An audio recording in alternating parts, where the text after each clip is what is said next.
వేదిక మీద ఇంకా చాలా మంది ఉన్నారు. మరి మన అందరికీ ప్రియతమైనటువంటి ఏవిఎన్ రెడ్డి గారి యొక్క బర్త్డే ఒకవైపు, ప్రారంభోత్సవం ఒకవైపు చేసుకుంటున్నటువంటి సందర్భంలో ఈరోజు నిజంగా ఇక్కడ మా అక్క చెల్లెళ్ళు, మా సోదరులు, మా నాయకులు,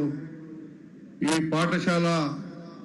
ఉపాధ్యాయులు, లెక్చరర్సు చాలామంది ఇక్కడ ఉన్నారు. మీ అందరికీ కూడా హృదయపూర్వకమైనటువంటి నమస్కారాలు తెలియపరుచుకుంటూ, ఈనాడు నిజంగా మనం ముఖ్యమంత్రి గారు రేవంత్ రెడ్డి గారు ముఖ్యమంత్రిగా ప్రధానంగా విద్య మీద, వైద్యం మీద ఈ రాష్ట్రంలో ఉండే ప్రజలందరూ కూడా బ్రహ్మాండమైనటువంటి విద్య అందించాలని ఒకవైపు, మరొక వైపు వైద్యం అందించాలని ఒక దృఢ సంకల్పంతో మన రాష్ట్రంలో గడిచిన 2.5 సంవత్సరాల నుంచి ఒక ప్రణాళిక పద్ధతిగా విద్య మీద చేస్తున్నటువంటి కార్యక్రమాల్లో భాగమే మన నియోజకవర్గంలో ఆరుట్ల గ్రామంలో ఒక బ్రహ్మాండమైనటువంటి విద్యా వ్యవస్థ ఎలా ఉండాలి, ప్రభుత్వ పాఠశాలలకు ఈరోజు ఒకప్పుడు ప్రభుత్వ పాఠశాలలో చదివేదానికంటే ప్రైవేటు పాఠశాలలోనే చదవాలనేటువంటి ఒక దృఢ సంకల్పం మన తల్లిదండ్రుల దగ్గర ఉండేటువంటి సందర్భంలో ఈరోజు చాలా విద్యాలయాలు వచ్చినాయి. అందులో ఈరోజు మనకిక్కడ ఏవిఎన్ రెడ్డి గారు అయితే మరి మాకు బంధువే కాదు, మా వియ్యంకుడే కాదు, మాకు ఒక దిక్సూచిక ఎప్పటికప్పుడు మాట్లాడుతూ ఉంటారు. ఆయన కూడా విద్యా బోధన ఎలా ఉండాలి అంటే, కొన్ని ప్రైవేట్ పాఠశాలలు మనం చూస్తుంటాం, కిరాయ బిల్డింగ్లలో సరి అయినటువంటి రూములు లేక పేరు మాత్రం అడ్వర్టైజ్మెంట్లు ఇచ్చి చాలా గొప్పగా చెప్పుకుంటారు. కానీ ఏవిఎన్ రెడ్డి గారు ఎప్పుడు ఎక్కడ కూడా అడ్వర్టైజ్మెంట్స్ ఇవ్వకుండానే ఆయన విద్యా సంస్థలన్నీ కూడా ఒక క్రమ పద్ధతితోని బ్రహ్మాండంగా సొంతంగా నిర్మించినటువంటి బిల్డింగ్స్ లో విద్యార్థులకు అన్ని వసతులు ఇచ్చి 100% రిజల్ట్ రావాలనే ప్రయత్నం చేస్తూ ఆయన చేస్తున్నటువంటి కార్యక్రమాన్ని అడ్వర్టైజ్మెంట్ గా పిల్లల తల్లిదండ్రులే చేస్తుంటేనే ఈరోజు వేలాది మంది విద్యార్థులకు విద్యా బోధన చేస్తున్నాడు. అందుకే ఈరోజు మన ప్రభుత్వం కూడా ఇలాంటి ప్రైవేటు పాఠశాలలకు ధీటుగా ఉండాలని మన కారుట్ల గ్రామంలో మన ముఖ్యమంత్రి గారు కూడా ఒక మోడల్ పాఠశాలను నిర్మిస్తున్నటువంటి సందర్భాన్ని మనం గుర్తుపెట్టుకుంటే 700 మంది విద్యార్థులు ఉన్నటువంటి ఒక పాఠశాలలో 2300 మంది ఒక్క సంవత్సరంలో అక్కడ చేరిందంటే ఈ ప్రభుత్వం మీద, మన ముఖ్యమంత్రి మీద నమ్మకం మీద, విద్య ఇచ్చేటువంటి ప్రభుత్వం అనేటువంటి ఒక సంకల్పంతో ఉన్నటువంటి ముఖ్యమంత్రి మీద ఉన్నటువంటి ఆలోచనతో ఆరుట్ల గ్రామంలో కూడా ఒక చక్కటి విద్యా బోధన జరుగుతుందని చెప్పి ఈ సందర్భంగా మీకు మనవి చేస్తున్నా. ఇలాంటి విద్యా సంస్థలు కూడా లేకపోతే, ఒకవేళ ప్రైవేటు విద్యా సంస్థలు బ్రహ్మాండంగా ఉన్నాయంటే మన పిల్లల భవిష్యత్తు ఉంటుంది. కానీ కేవలం అడ్వర్టైజ్మెంట్ల మీద 100కి 10 మంది మాత్రమే రిజల్ట్ వచ్చి 80 మంది ఎక్కడో ఉన్నా కానీ అది విద్య అందించినట్టు కాదు. 100కి 100% విద్యను అందించినప్పుడే ఆ పాఠశాలలను కూడా మంచి గుర్తింపుగా వస్తుంది. కానీ ఈరోజు ఉన్నటువంటి విద్యా విధానం మీద చూస్తే చాలా ఇబ్బందులు ఉన్నదాన్ని రోజు మన ముఖ్యమంత్రి గారు ఒక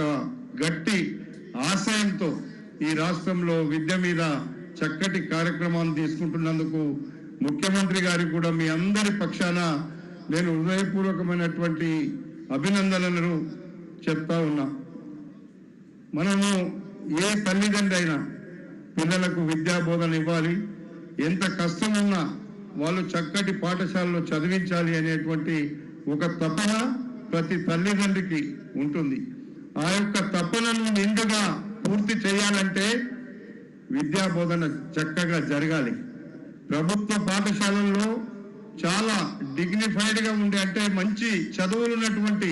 బిఏ బిఈడీలు ఎంఏ ఎంఈడీలు చదివినటువంటి విద్యా వ్యవస్థ ఉన్నప్పటికీ వాళ్లకు వసతులు లేక ఆ పిల్లల యొక్క రిజల్టులో వెనుకబడిపోతున్నారు.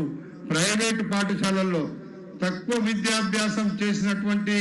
ఉపాధ్యాయులు ఉన్న చక్కటి రిజల్ట్ తెస్తున్నారు అంటే అది క్రమశిక్షణ కూడా చాలా ముఖ్యము అనేటువంటిది మన ఏవిఎన్ రెడ్డి గారు నిరూపిస్తున్నాడు అనేటువంటి మాట కూడా మీకు ఈ సందర్భంగా మనం చేసుకుంటున్నాం. ఇక పాఠశాలల మీద మన ముఖ్యమంత్రి గారు మాట్లాడతారు కాబట్టి నేను దానికంటే ముందు మొట్టమొదటిసారిగా మన కిషన్ రెడ్డి గారు మన ప్రాంత బిడ్డ, ఈ ప్రాంతంలో పుట్టి పెరిగి చదువుకున్నటువంటి వ్యక్తి కాబట్టి మనకు కేంద్ర ప్రభుత్వం నుంచి ఇబ్రాహీంపట్నం చెరువును బ్యూటిఫికేషన్ చేయడానికి మరి హైదరాబాద్ లో చేస్తున్నటువంటి హైడ్రా చేస్తుంది. ఇబ్రాహీంపట్నంలో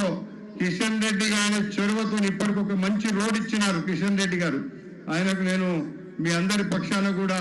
ఇది సందర్భం కాకుండా వేదిక మీద ఉన్నాం కాబట్టి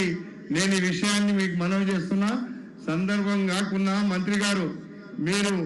ఈ ప్రాంతంలో చదువుకొని ఈ ప్రాంతంలో పెరిగి ఈ ప్రాంతంలో ఉన్నటువంటి పెద్దలు కాబట్టి మన ప్రాంతం కోసం కేంద్ర ప్రభుత్వం నుంచి మీరు ఇబ్రాహీంపట్నం చెరువును బ్యూటిఫికేషన్ చేయడానికి మీరు వెంటనే నిర్ణయం తీసుకొని మాకు మన ఇబ్రాహీంపట్నం చెరువుకు ఒక చరిత్ర ఉంది, ఆ చరిత్ర మీరు తిరిగి రాయాలని చెప్పి సందర్భంగా నేను కిషన్ రెడ్డి గారిని నేను కోరుతున్నా. ఎందుకంటే మనం నిన్న మొన్న చూసినాం అంబర్పేటలో ఒక మీ నియోజకవర్గంలో బ్రహ్మాండంగా కాలనీల మధ్యలో ఈరోజు చాలా పెద్ద చెరువు అయినా దాన్ని ఈరోజు చిన్న ప్లేస్ అయినా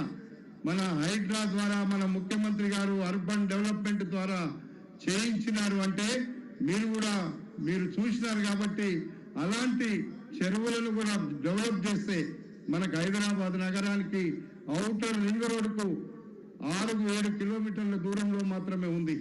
కాబట్టి దాన్ని మీరు ప్రత్యేక శ్రద్ధ తీసుకొని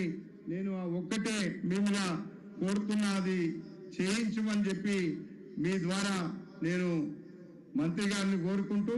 అదేవిధంగా ఇప్పటికే పెద్దంబర్పేట వరకు హయాత్ నగర్ వరకు మెట్రో రైలు వచ్చింది. కేంద్ర ప్రభుత్వానికి సంబంధించినటువంటి మెట్రో రైలు కాబట్టి ముఖ్యమంత్రి గారు తీసుకున్న మరి నిర్ణయంలో హయాత్ నగర్ నుంచి పెద్దంబర్పేట వరకు మెట్రో రైలు ఇస్తున్నారు కాబట్టి మీరు ఇక్కడ ఇబ్రాహీంపట్నానికి కూడా మెట్రో రైలు రావడానికి మీ వంతు కృషి చేయమని కూడా ఈ సందర్భంగా నేను మనవి చేస్తూ, ఎందుకంటే చాలా మంది ఉన్నారు చెప్పడానికి, ఇంకొక 1 అవర్ అవుతుంది నేను ఇవన్నీ చెప్పాలంటే. కాబట్టి ఈరోజు ఈ కార్యక్రమానికి ప్రత్యేకంగా వచ్చినటువంటి మన రాష్ట్ర ముఖ్యమంత్రి మన ప్రియతమ నాయకుడు రేవంత్ రెడ్డి గారికి,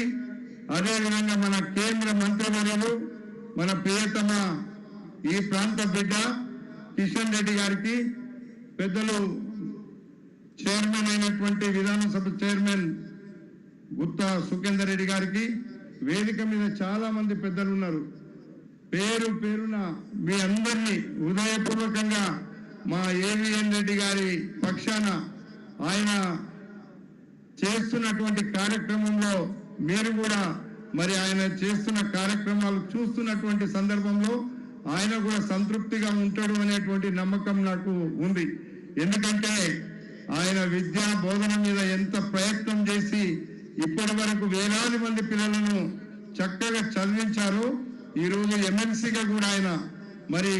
ఈరోజు భారతీయ జనతా పార్టీలో ఉండి మరి ప్రాంతంలో మీకు మంచి పేరు తెస్తున్నటువంటి మరి ఏవిఎన్ రెడ్డి గారికి మనందరి పక్షాన 75 సంవత్సరాలు పూర్తి చేసుకున్న సందర్భంగా అందరం కూడా మీ అందరి పక్షాన నా పక్షాన ఆయన జన్మదిన శుభాకాంక్షలు తెలియపరుచుకుంటూ, ఇలాంటి చక్కటి కార్యక్రమం ద్వారా విద్యార్థులకు విద్యను అందిస్తున్నటువంటి